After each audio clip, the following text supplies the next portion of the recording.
all of the jungle, no creature is as curious as George. If there's a laugh, he's up for it. Hey everyone, Rascal here. And Mama, welcome to our channel, Paws On Animation. And today we're covering the 2006 animated Curious George movie. Can you believe it? This wholesome film is based on the series of children's books by the same name. And it retells the story of how the man with the yellow hat met George and how they became best friends. It's literally one of the sweetest movies ever made. But before we start, be sure to like, subscribe, and engage with the future podcasts and Little Paws videos. Thank you so much for joining us today, subscribing, sharing our videos, and so much more. As always, we appreciate you, our specials. Yes. Now, would you believe it or not that this wholesome, sweet movie that we think is just something everyone should experience is one of the major reasons a lot of critics didn't like the movie. Yes, all the way back in 2006. Perhaps it was a movie ahead of its time. Yes, before we get to that, for those of you not familiar with the Curious George movie, as we mentioned, it's an adventure film based on the book series by H.A. Ray and Margaret Ray. This movie was directed by Matthew O'Callaghan, Okay. and it was his first directorial debut. It had a nice voice cast. Oh yes, definitely. It's practically all stars, but what you like is that there wasn't a huge focus on those stars. True. With an 87-minute runtime, the budget was $50 million, and it earned $70 million. And this is a movie I'd actually seen when it came out, and I was a kid, a little rascal, and I do remember it to this day, just really enjoying how colorful and fun it was, even the point where I used to have it on DVD as well. And I had unfortunately forgotten about the movie for a while. Mama had seen it too, but again, it had been years. Yes. And recently we had seen it come up not only on our service, but also on Twitter of all places when the movie had its recent anniversary. And there were all these people that came about and saying the movie was so wholesome, it was ahead of its time, it was a comfort movie, it was like Bluey before Bluey. It was something that people really end up loving as kids, and they end up remembering all these years later because it was just such a nice and fun film. Very true. And I think for those of us who maybe don't see it that way, they probably didn't grow up with Curious George. Right. Or they were not a parent who watched Curious George with their children. Right. And the book series was out some time ago. And we've actually read a few of them too. The author actually was born in 1898 and passed in 1977. What? Okay. Yes. And Curious George is his most famous work. Wow, I bet now. You don't know if he did anything else now. And that actually came out, the first Curious George book was published in 1941. Wow, it's So that you would old. think there would be a lot of people of every age who are familiar not only with the book series, but the franchise, including the PBS series that used to air. And now there's a series on Peacock, animated series as well. But it's just really a joy to watch. And again, because it's been around so long, it's almost been around 100 years. Yeah, the whole franchise as a whole now. You would think that something that is calming, relaxing, definitely not slice of life. Slice of life. I mean. No, not as much. No. But it is an adventure film that doesn't get too crazy. And as you mentioned, the voice cast, everyone fit. Everyone had that right tone that fit their character. It was perfect. And now, Will Ferrell, at one point when he's chastising George, he gets a little gruff and a little louder, but still the tone was perfect. Yes. It wasn't where, oh my gosh, he's yelling at this monkey so horribly. It was just the right intonation and tone. Let it fit the movie. Right. And when we went back, we were kind of surprised on how many celebrities were in here. It was literally an all-star cast. But what was so great about it is that you weren't thinking, oh, these are celebrities the whole time when you're watching. And there was never any advertisement saying, oh, well, Will Ferrell is the man with the yellow hat. They have Dick Van Dyke. We got David Cross. We got this, that, and the other. And like now, there is just, these are celebrities, but they're also these characters. And the characters came before the actors. Very true.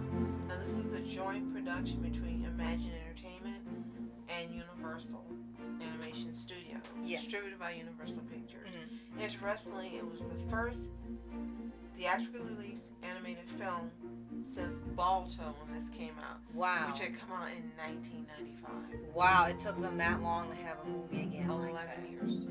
Wow. Okay. And another thing to mention is that this is also a fully 2D animated movie. Because originally it was going to be a live action movie with a puppet of George, and when they show what he looked like, it looked hideous, so they made the right decision. And I think one great thing about it is that, you know, you have people that are saying they really miss having 2D movies here in the theaters. For the West, you got plenty of anime movies and others, but America just seems to not want to do 2D animated movies anymore. For whatever reason, they're just allergic. And going back to this, when it was a norm to see 2D movies in the theaters, the animation only holds up. It's like it never aged. It still matches exactly how the book characters look. They have a little more features, so you know, you can tell the difference between them. And they have these really bright and simple designs. And colors. And colors, yes, lots of colors. And the whole atmosphere fits along with it is that this is a really calm movie as you're watching it. Even with the adventure parts, it's a really calm movie. And even when you have the music, it has this really soft tone to it as you're watching. Not playing big hit songs and licensed music and all that trying to get your attention. It's just something really relaxing, and you're just like, oh, I love this song. Yes. In addition to what you're saying, as I mentioned, the colors, there were majority, everything was primary colors. Yes. And it worked so wonderfully because if you're a child, those palettes are what gets the attention. So younger viewers would stay engaged. Right. And for older viewers, you recognize what the colors are and how everything blended and was vibrant and fun and made you want to pay attention. Mm-hmm. Especially when they had the balloons. Yes. And the colors of the environment and the water and the places they went to. Everything was just so gorgeous to look at. Yes. And another thing that I thought was really nice is, even though it was an adventure, the plot line was pretty simple. It would be easy for anyone to follow. Now, not so simple that as an adult you would get bored with it. Right. And I think this is what people say when they want a simple story. This is how you do it. Don't take something that can be overly complicated and say that's good. Don't take something that's really good by being layered and say, well, when you take all that away because it's too hard, you're not going to get it, you're not going to understand. Let's just make it basic as heck and like you need to hold your hand. And this movie that's supposed to be made for, they say kids, but it's really for families. It doesn't have to act like it's talking down or saying stupid lines or saying things that they think, oh, well, we'll make some fart jokes or underwear jokes or something that only little kids will like or gross out. They maintain the idea that the kids are intelligent enough to understand the movie. They can follow along with the movie. And if you have a DVD, you can even play a little game along with the movie and learn some words. I want to add that the scenery itself was CGI. It made up 20% of the environment of the movie, excuse me. So they did have a little CGI in it. Okay. Well, that's fine because you really couldn't tell it was there. It blended well. So, you know, that's perfect. True. So let's go with the voice cast. You already mentioned half of them. Well, let's do it again. We had Will Ferrell as Ted, or the man with the yellow hat. He's got a name! Yes, we finally learned it. He's a tour guide at the Bloomsbury Museum. Yes. And in a deleted scene, his last name is revealed to be Shackelford. Oh, Ted Shackelford. Oh my gosh. He's not Rusty, so. And what's funny is there's actually an actor in the 80s if I'm not mistaken. Really? His name was Ted Shackelford. Oh so my that's gosh. crazy. And what's funny is that Ted was not an idiot. He was actually very well knowledgeable in dinosaurs and paleology. It's just the kids got bored when they listened to him. And the role for Ted got expanded because of Will Ferrell. Oh, wow. It was Okay. supposed to be limited, but of course it's Will Ferrell, and Right. they expanded it. Right. Drew Barrymore is Maggie Dunlop, the elementary school teacher, Oh my god. and Ted's the love interest. Oh my goodness. And the character was named after Margaret Ray, who created the Curious George series with her husband. Oh, that's so cute. Dick Van Dyke is Mr. Bloomsbury, the owner of the Bloomsbury Museum. And the director said he couldn't believe that no one had cast Dick Van Dyke for VA work before Right? that. Right? He should have been along before then. David Cross is Junior, the son of the museum's owner. Oh yeah, he was probably the funniest one in terms of his lines. Eugene Levy is Clovis, an inventor who builds robotic animals. And Joan Plowright, the great Joan Plowright, is Mrs. Plushbottom. Yes, that's her name. Yes. Ted's wealthy neighbor and opera singer. And the biggest surprise of all was Frank Welker as George. Yes. So it's actually someone doing the voice and not just sound effects. We do. Yes. I was like, oh my gosh. Yeah. But this movie is a joy to watch, and I'm so glad you suggested we watch it again.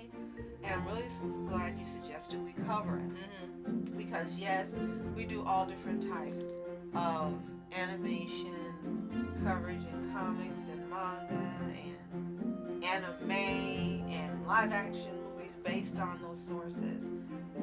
And we rarely do anything that is like this. Yes. And that's true. that is part of someone's childhood.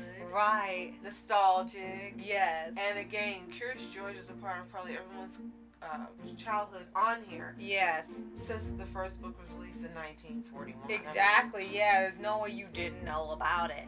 And we're glad to know there's so many fans of not only this movie, but the franchise out there. Because again, we were just so stunned at how many people remembered and are really loving this movie, even well into adulthood, because that means the movie is just so good that one view is enough to remember majority of this film. True. And lastly, some people who really just didn't like it were really finding things to nitpick. One critic was upset that they had the use of caller ID in the film, saying Too it much didn't color? fit, and it was too modernization. It's like, What? you know, if you just don't like the movie, just come on and say, you know what, I didn't like this movie. Instead of finding things to nitpick. It stayed very true to the original. Of course, they're going to update it with some things that were out during that time Yeah. to make it more modern and more fresh. If they hadn't done it, then it would have been like a 1941 book. Then it would have been like Tintin with limited acceptance. And Yeah. Tintin was an excellent movie. Right. Which we have covered. If you haven't seen that podcast, check it out. It's great. Yes. So, for those of you who have seen the Curious George film 2006, let us know in the comments below. Did you love it? Did you think it was too simplistic? Do you think it's for babies? Tell us what you think. If you haven't seen it and you cannot be judgmental, watch the Curious George film. Yes. It would be a fun and calm and relaxing and adventurous 87 minutes that you'll be happy to have spent watching this film. And if you haven't already, subscribe for updates, video reviews for your anime series, anime shows, and all things animation. Absolutely. Thank you again for joining us, subscribing, sharing our videos, commenting, and so much more. As always, You are special. Thanks so much for watching Rascal Entertainment. And Mom Entertainment. Have a fantastic day. Peace. And reporters sitting flashing lights, trying to walk around, man, who the hell are you? What you wanna do? Well, man, it's on you. Man, it's on you. Hit her in my dreams, she was my queen. A castle in the mountaintops, rivers and streams. Plucking sunlight from the sky in my pocket, give it to